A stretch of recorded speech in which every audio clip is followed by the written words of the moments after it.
Hello from the Music Interview Corner. I'm here in Berlin, Germany with Saxon, with Brian and Doug. Hello. Hello. Thank you so much for taking time for the interview. Because we have to say that I was originally supposed to talk to Biff, but he's a little sick. So you guys jumped in. He's resting his voice for tonight's show. Yeah. So we've jumped in as substitute. Thank you. I like you. You're a very good substitute. Oh, yeah, we're happy to hear that. A lot of questions were, of course, for Biff, but we will improvise and have nice questions for you too. Yeah, good. Thank you. You're kind of the new guy, right? I am the new guy.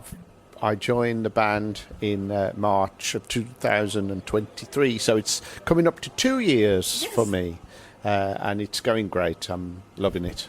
Mm-hmm. And what did you think about Saxon before you became the new guitarist? Yeah, I always liked Saxon. I remember when Wheels of Steel came out, and I liked Motorcycle Man and Wheels of Steel and 747. And, you know, my band, Diamond Head, we were all sort of in competition with each other. It was always Def Leppard and Iron Maiden and what have you in the new wave of British heavy metal. And then Saxon seemed to climb up the ladder and made, and Diamond Head... you know, we got a record deal and all that, but it was quite difficult to follow on from the success that some bands had, like Saxon. So they kind of overtook where we were fairly quickly. And then, I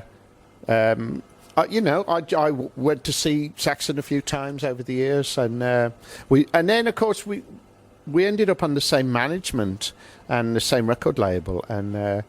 We're in each other's orbit a lot more than we used to be. So got to know each other more and more over the years, and it's been very, very nice. And then the guys came and say, we want you? Yeah, something like that, yes. I got the call to say, Paul Quinn's retiring, leaving Saxon. Would I be interested in taking his place? And of course I just said, yes, please. I'll do it. I'd already thought about it because in 2022 Paul had COVID when Saxon were about to play Steelhouse Festival, and so they said, would you learn the set just in case Paul can't do the gig if he's ill? So I said yes again, and ticked the box and learnt the set. But then they called and said Paul's going to be okay, but thanks, you know. So Paul's okay to do the gig, but that must have planted a seed in a way, and they thought, well, okay, he's prepared to learn the set, and by that point we toured together, and everybody in Saxon knew me and knew the guys, so they knew I was okay, and you know, a nice guy, English. I think they wanted somebody English. And I heard they wanted someone with New Wobberham credentials. Oh. And I think I've got good New Wobberham credentials. Definitely. So anyway, I got asked to join, and I snapped it up. It's great. And you're in the band since 96. Sorry, 96. I'm mixing up the dates. 1996? I joined in January 95. The internet says 1996. No, that's wrong. But 95. Good that we clarified that. And I mean, it's just your 2-year anniversary with Saxon, but Saxon was founded in 1975. Yeah. So it's 50 years anniversary this year. How does that feel? It's a big part of your life. I mean, for me, it's nearly half my life. I've been 30 years in the band now, so, you know. It's like nearly half as long as I've been alive, so it's my life. Mm-hmm. And I also heard, that would be a question for Biff, but maybe you can answer too. I heard that in the beginning, when Saxon was founded, a lot of people believed that the band wouldn't last long. And now, like 50 years later, there's also giant metal bands who cite Saxon as a major influence. How does it feel? Well, it's brilliant, isn't it? I mean, you can't predict things like that. I think in that time, no bands thought they would be around for more than maybe 2 or 3 albums, and then when it continues like that, it's just fantastic. Whether it's a combination of luck and just making good records, really. That people, if people keep buying the albums, then the bands survive. And speaking of good records, last year you released Hellfire and Damnation. Yes. Do you have a favorite song on that record? I like Madame Guillotine. That's my favourite song. It's a great album. It is. Yeah, we were all really pleased with it, and once we heard the finished thing, that mixed by Andy Sneap, I think everybody was pleasantly surprised. So yeah, it's gone really well. Cool. And do you have a favorite song? Yeah, probably the same, I think. Madame Guillotine was kind of a favourite from the start. My favorite, I don't know if you can say anything to that, but my favorite, that's why I'm wearing this shirt, is There's Something in Roswell. Okay. Yeah, this cat alien abduction shirt. Right. Yeah, that's a great track as well. There's a few really good songs on that record. In fact, they're all really good songs. They are. I think. And I also really like the music video for There's Something in Roswell. Yeah, it's cool. I like that as well. I like the old alien footage and stuff like that. Yeah. Do you know what the inspiration was for this song and the video? Probably because we visited Roswell a few years ago. We didn't visit the actual site, but we were there, and we thought Paul Quinn had been abducted. Oh my God, really? Yeah, we left him at a gas station. Oh my God. No one noticed for 7 hours. Oh really? Yeah. Oh my God. But good that they have you now. Yeah. Really, was it like a Spinal Tap moment? No, it wasn't. He got off the bus with the tour manager, and the tour manager was left there as well. Tom, like the guy I met, the nice guy I met? Oh, did you lose him and you have a new one now? It was an American tour manager. It was a long time ago. It was probably, I don't know, 15 years ago or something like that. But it was just funny because we were in Roswell. And you lost 2 people? You'd have presumed he got Taken up. Presumed abducted, yeah. Oh my God. And do you two believe in aliens? Do you believe aliens might be real? I don't really, no, but, I mean, it's a great song. It's a great idea for a song. And I love sci-fi movies, but I don't really. I mean, there may be, but I don't think they can travel this far because the universe is so incredibly massive. Oh, yeah, okay. And what do you think about aliens? Do you think they might be real? I actually don't know. I wouldn't say no. I think there's a fairly strong chance they might be real. And 2 people from your band and your entourage almost got abducted, so we have to take that into account. Yeah, well, there seems to be more and more. I mean, there's no really solid proof, is there? People say there is, but I don't know. I definitely wouldn't say no. And I don't spend a lot of time particularly thinking about whether they exist or not. There's also the theory that we're too primitive and they treat us as an intergalactic zoo, and so they just don't come, they just come to watch, but not to visit. Buy that for a minute, no, because I think we're inquisitive, so, we're interested in looking at insects and animals, so why wouldn't an alien species be interested in observing our planet? They'd be absolutely fascinated by us if they existed. True, good that we talked about this. I also heard, that was also a question for Biff, but I'm sure you can answer that too. Back then when Saxon was founded, it has a different name. It was called Son of a Bitch. Yep. Do you know how you got there, or how Biff and the others got there, from there to Saxon? I think that the record company thought that the name was not very radio friendly. So I'm not totally sure, but I think the record company came up with the name Saxon. Okay. Yeah. I didn't know that. Oh, good that we're talking about it. I think they did, yeah. Because Son of a Bitch is obviously not going to be that acceptable on mainstream radio and television, or at the time it wouldn't. Kind of sad, because I found it really funny. Yeah, Saxon's a better name, in my opinion. I think it's a great name. The 5 letters and simple, 1 word, really powerful. Yeah. And it's applicable, isn't it? Anglo-Saxons. And now that I have the 2 guitarists here, we have to use the chance. There's a lot of musician jokes, like a lot about bass players and drummers, but there are no jokes about guitarists. There are. Yeah, they are? Okay, tell me. Well, what do you throw a drowning guitar player? I don't know. His amplifier. Okay, do you know another one? Yes. How do you get a guitarist to shut up? I don't know, it's hard, right? Put a piece of sheet music in front of him. But there's not as many guitarist jokes as... Do you know why? Is it the guitarists who are making them up? How many guitarists does it take to change a light bulb? I don't know. Only one, but all the others are going to say, I could have done that quicker. And that's my favorite question. It's for you, you're still new, but what is the craziest thing you and your bandmates have ever done on tour? I would imagine Doug. Yeah. Top me on that. So. Okay, but maybe you go first. Move on, because I can't. Give me a minute to think about it, because there's so many. Oh, so many. Okay, you can tell the top 5 or the top 3 if you want. Do you want to tell anything that happened within the last 2 years? In the last 2 years. Like since you joined? No, I can't think of anything. I can't think of... No, I'm gone blank. I mean, over the years, things have happened, crazy things, but nothing springs to mind, sorry. No problem, no problem. It usually revolves around drinking. Oh, okay.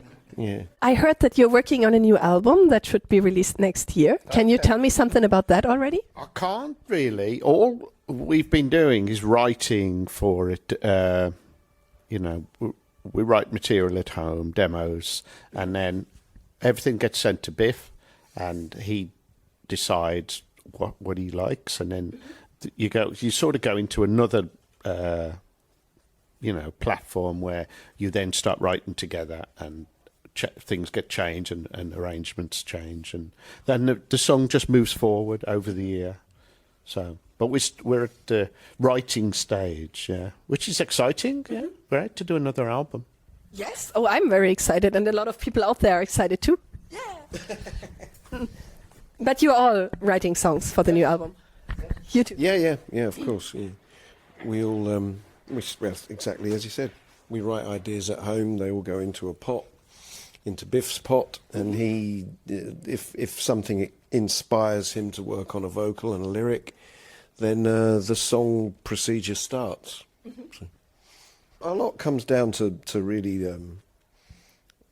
if you've got a good riff, you've got something to start with, something to work with. And Biff likes to give us titles, song titles, and sometimes that can inspire you to think, yeah. There's something in Roswell as a song title, and then you start to make a riff? It can go that way, yeah.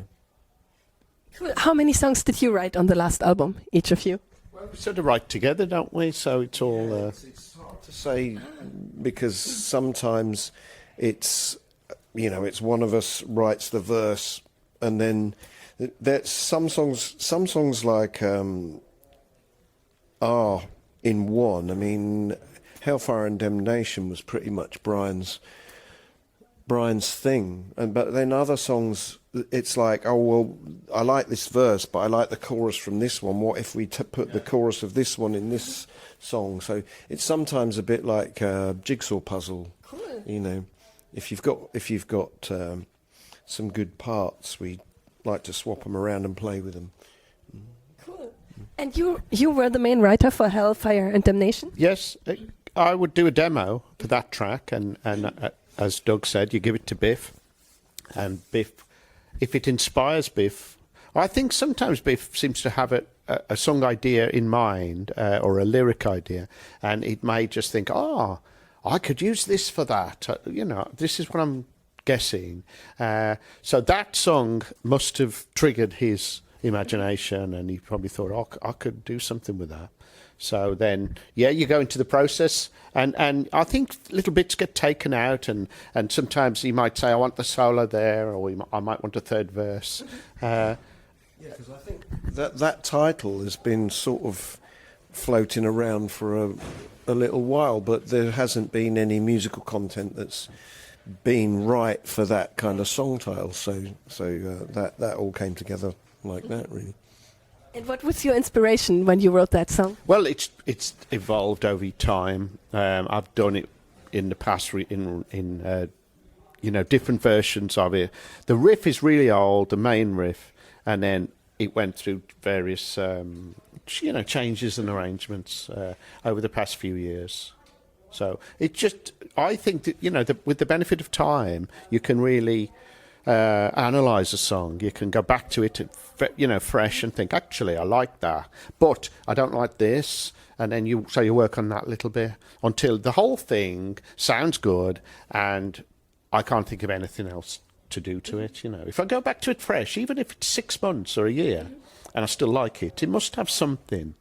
But if there's a bit I don't like, try and change it, you know. Try and get it all good. The other thing is sometimes when you write, if you write a kind of almost finished piece, and you write, okay, so you've written a riff, and then you've written an idea for the verse, and then an idea for the chorus, and in my head, or Brian said, you'd be thinking, well, that's the verse, that's the chorus, and then Biff might hear it and say, no, that's definitely going to be the chorus, and that bit's the verse. So because, it can work that way, because we're neither, I don't think Brian particularly or myself write lyrics and melody for these ideas, so it's how Biff perceives them, and it's not always the same way as we perceive them.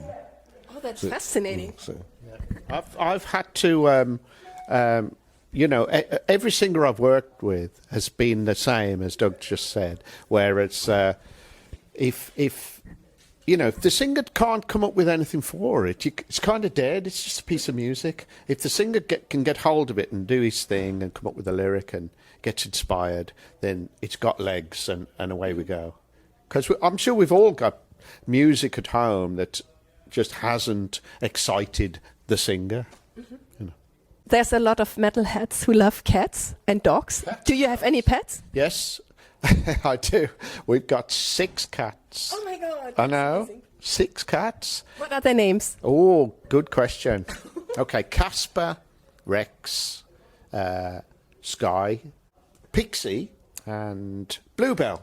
Oh, that's And we've got a little dog who's 13 now, and she's called Mia, M-I-A. Oh, that's so sweet. And do you have pets? Not anymore. We did have a cat, but the cat, we lost him, and so we've kind of not had any more, because it was quite heartbreaking. Oh, how long did you have him? 14 years nearly. Oh, I'm so sorry. Yeah, so we probably would have another cat, but in the end we kind of decided that, look, all of the furniture is lasting much longer. It's like, so we thought, and also it's because my wife works, during the day, and I'm away a lot, so they're left on their own quite a lot. So, so we decided not to have any more, but we might at some stage. They might find you. Sometimes cats choose you, A lot of cats in our garden, so we have kind of visiting cats. Yeah, it's a cat distribution system. Do you know that when you're a good person, the universe will give you cats? Yeah, that's quite good. Yeah. So I'm sure you're going to get some more cats soon. You will get more too. You like cats then, or something? Is that why that? Yeah, I love cats. Metal and cats. That's why we're sitting here. I do love cats. Ever since I was little, we always had a cat. So I've grown up with them. Yeah, there's so many metalheads who love cats, so I think it's also interesting for our audience. So thank you for sharing cat stories with me. Oh, and do you want to say anything to your fans before we end this interview? Only a massive thank you for buying the albums and keeping us here and keeping up the support. It's fantastic to still be here. So. Wonderful. I echo that. It's great to be in such a successful band and playing to these huge crowds. Every gig I've done so far with Saxon's been amazing, and fantastic that everybody's liking the new album, Hellfire and Damnation, and buying it, and long may that continue. Oh, I hope forever. Thank you so much. And congratulations on your 50th anniversary. Thank you. Yeah, and let's wish all the best to Biff, that he will get better. Yeah. I mean, you'll be fine for the gig. Yeah. But I think he just wants to rest his voice. And Yeah, that makes sense. yeah. Thank you both so much. Thank you. Goodbye from the Music Interview Corner.